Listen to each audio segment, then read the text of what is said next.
தமிழ் நண்பர்கள் அனைவருக்கும் வணக்கம். அக்னிச்சிறகு சேனல் சார்பாக இந்த வீடியோவுக்கு உங்களை அன்புடன் வரவேற்பது நான் உங்கள் கௌசி.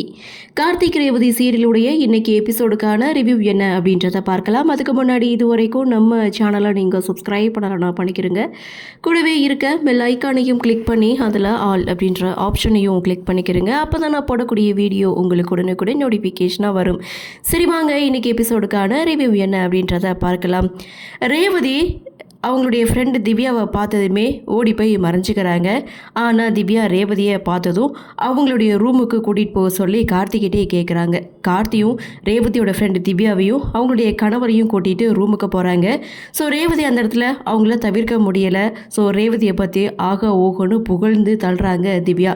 காலேஜ் படிக்கும்போது இவ தான் டாப்பர் அப்படின்ட்டும், எல்லாருக்கும் ஹெல்ப் பண்ணுற மனசு அவளுக்கு இருக்குது அப்படின்ட்டும், லவ் மேரேஜ் தான் பண்ணிப்பேன், கணவனை அப்படி பார்த்துக்கணும் இப்படி பார்த்துக்கணும், அவள் அப்போவே அவளை கனவோடு இருந்தால் இப்போ பார்க்கும்போது லவ் மேரேஜ் மாதிரி தான் தெரியுது, எங்களுக்கெல்லாம் ரோல் மாடல் ரேவதி தான் அப்படின்னு சொல்லிட்டு ரேவதியுடைய புகழை அந்த இடத்துல திவ்யா சொல்ல ரேவதிக்கே ஒரு மாதிரி ஆகுது. இவளுக்கு என்ன நடக்குதுன்னு தெரியாமல் இவ பாட்டுக்கு அளந்து விட்டுட்டு இருக்கா, இவன் வேற நம்மளை ஒரு மாதிரி பார்க்குறானே அப்படின்னு ரேவதி ஒரு பக்கம் மைண்ட் வைஸ் கொடுக்க கார்த்தியும் ரேவதியை பார்க்குறாங்க. ஸோ அந்த இடத்துல திவ்யாவுடைய ஹஸ்பண்ட் ரெண்டு பேரும் அங்கேருந்து போகிறாங்க. போனதுக்கு அப்புறம் ரேவதி கார்த்தியை திட்டிகிட்டு இருக்காங்க.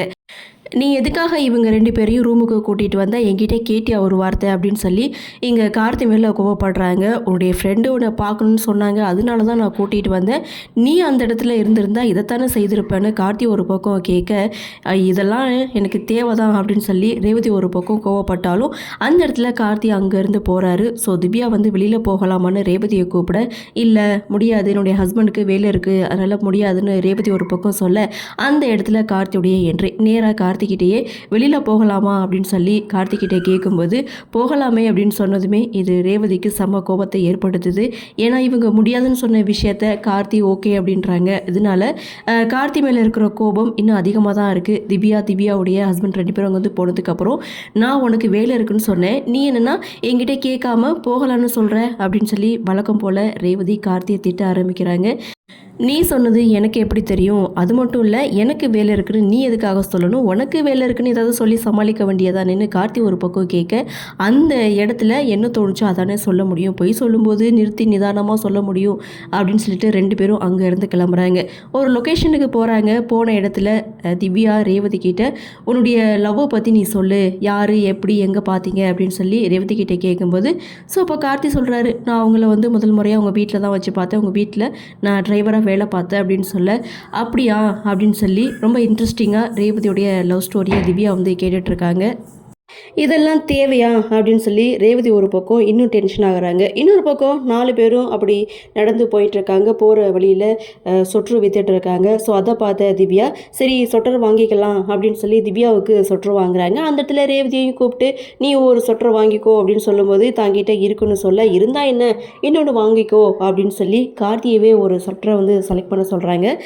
கார்த்தியும் பார்த்திங்கன்னா ஒரு சொட்டரை செலக்ட் பண்ணி கொடுக்குறாங்க. அதை போட்டுட்டு ரேவதி நிற்க சூப்பராக இருக்குது அப்படின்னு திவ்யா சொல்ல அப்போ தான் கார்த்திக் ரேவதி இவங்க ரெண்டு பேரையும் சேர்ந்து நிற்க சொல்லி ஃபோட்டோ எடுக்கிறாங்க.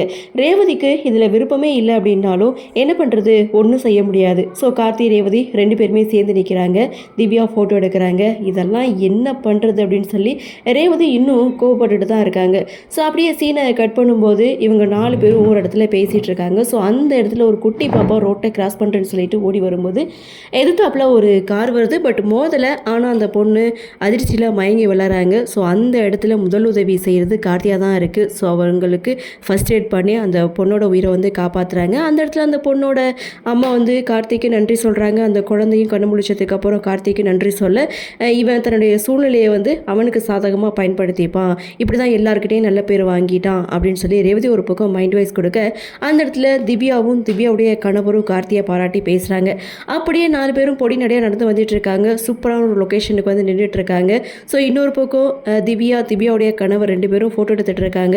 ஸோ இங்கே ரேவதி கார்த்தியை திட்டிகிட்டு இருக்காங்க.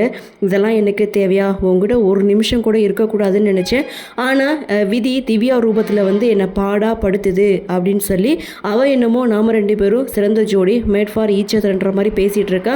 அப்படி இல்லை எதுவுமே இல்லைன்னு அவளுக்கு தெரியவே இல்லை அப்படின்னு சொல்லிட்டு அந்த குழந்தைக்கு ஆக்சிடென்ட் ஆனது கூட நீ தான் ஏற்பாடு பண்ணியிருப்பான்னு போல அப்படின்ற மாதிரி கார்த்தியை ரேவதி தவறாக புரிஞ்சுக்கிறாங்க. ஸோ கார்த்தியும் புரிய வைக்க நினைக்கிறாங்க. ஆனால் ரேவதி அதை புரிஞ்சுக்கிற மனநிலையில் இல்லை. ஸோ அந்த இடத்துல திவ்யா ஃபோட்டோஸ்லாம் ரேவதிக்கு அனுப்பி வச்சு ஃபோட்டோ எப்படி இருக்குது அப்படின்னு சொல்லி கேட்கும்போது சூப்பராக இருக்குது அப்படின்னு சொல்ல, சரி இதை அம்மாவுக்கு அனுப்பி வை, என்னை அடையாளம் பார்க்குறாங்களான்னு பார்க்கலாம் அப்படின்னு சொல்லிட்டு சாமுண்டீஸ்வரிக்கு ஃபோட்டோஸ் எல்லாத்தையும் சென்ட் பண்ணுறாங்க. அப்படி சென்ட் பண்ணும்போது கார்த்திக் ரேவதி இவங்க 2 பேரும் சேர்ந்துருக்க ஃபோட்டோவையும் சேர்த்து சென்ட் பண்ணுறாங்க. அதை பார்த்த ரேவதி இந்த ஃபோட்டோவை எதுக்காக சென்ட் பண்ணுற அப்படின்னு சொல்லி கேட்க, இதை பார்த்து அம்மாவும் சந்தோஷப்படுவாங்கல்ல அப்படின்னு சொன்னதும் இங்கே சாமுண்டீஸ்வரி அந்த ஃபோட்டோஸ்லாம் பார்த்து ரொம்ப சந்தோஷப்படுறாங்க. அது மட்டும் இல்லை, கார்த்திக் ரேவதி 2 பேரும் சேர்ந்துருக்கிற மாதிரியான ஃபோட்டோவை பார்த்து ஒட்டு மொத்த குடும்பமும் சந்தோஷத்தில் இருக்கும்போது சந்திரா மட்டும் செம ஷாக்கிங்கில் இருக்காங்க. இதோட எபிசோடையும் முடிக்கிறாங்க. சரி, என்ன நடக்குது, என்ன மாதிரியான சுவாரஸ்யத்தோடு கதைகளை நகர்வை கொண்டு வராங்க அப்படின்றத நாமளும் பொறுத்திருந்து பார்க்கலாம்.